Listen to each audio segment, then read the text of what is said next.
ఒకసారి ఏర్పాట్లు చూసుకుంటే క్యూ లైన్లు కానీ పండల్స్ కానీ కార్పెట్ కానీ ఇవన్నీ చూసుకుంటే గతంలో లక్షలాది మంది భక్తులు వచ్చినప్పుడు కూడా ఎంత కన్వీనెంట్గా మనకి దర్శనం అయిందో ఈసారి అంతకంటే ఎక్కువ వచ్చినా సరే ఇబ్బంది లేకుండా దాన్ని పరిమాణం పెంచి ఈసారి చేయడం జరిగింది. క్యూ లైన్ తీసుకుంటే గతంలో 22,000 రన్నింగ్ ఫీట్ ఒకేసారి 12,000 భక్తులు ఆ క్యూ లైన్లో ఉండే విధంగా ఏర్పాటు చేశారు. అలాగే సీసీ కెమెరాలు, ఎందుకంటే లోపల ఏం జరుగుతుంది, భక్తులు ఏ విధంగా వాళ్ళు దర్శనం చేసుకుంటారు, ఏర్పాట్లు ఎలాగ ఉన్నాయి, ఉద్యోగులు ఎలాగ ఉంటున్నారు, ఇవన్నీ కూడా కంప్లీట్గా పర్యవేక్షించడం కోసం సీసీ కెమెరాలు పెట్టాలని గతంలో నిర్ణయం తీసుకున్నాం.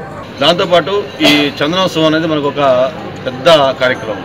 లక్షలాది మంది భక్తులు వస్తారు, వాళ్ళకి ఎక్కడా కూడా అసౌకర్యం కలగకుండా అన్ని ఏర్పాట్లు చేయాలి. అటు దేవస్థానంతో పాటు ప్రభుత్వ అధికారులతో పాటు వాలంటరీ ఆర్గనైజేషన్స్ ఎవరైతే ఎన్జిఓస్ ఉన్నారో వాళ్ళందరూ కూడా పెద్ద ఎత్తున ఈ చందనోత్సవ కార్యక్రమంలో పాల్గొంటారు. గత సంవత్సరం సుమారు 2 లక్షల మంది భక్తులు దర్శనం చేసుకున్న పరిస్థితుల్లో, వేసవి తీవ్రత గాలుపులు ఎక్కువ ఉన్న పరిస్థితుల్లో పోలీస్, ఎండోమెంట్స్, హెల్త్, రెవెన్యూ 4 డిపార్ట్మెంట్లు ఒక ప్రణాళికతో మజ్జిగ, మంచినీళ్ళని అందుబాటులోకి తీసుకొస్తూ భక్తులకి ఎక్కడా కూడా అసౌకర్యం కలగకుండా 2,50,000 మంది భక్తుల్ని దర్శనం చేసేటట్టుగా ఇక్కడ ఏర్పాట్లు చేయటం, ఎక్కడా కూడా ఏ రకమైన భద్రతా పరంగా కానీ ఆరోగ్యపరంగా కానీ గాలుపు రీత్యా కానీ భక్తులకు అసౌకర్యం కలగని ఏర్పాట్లను అన్ని రకాలుగాను కూడా ముందుగానే చేయటం జరిగింది.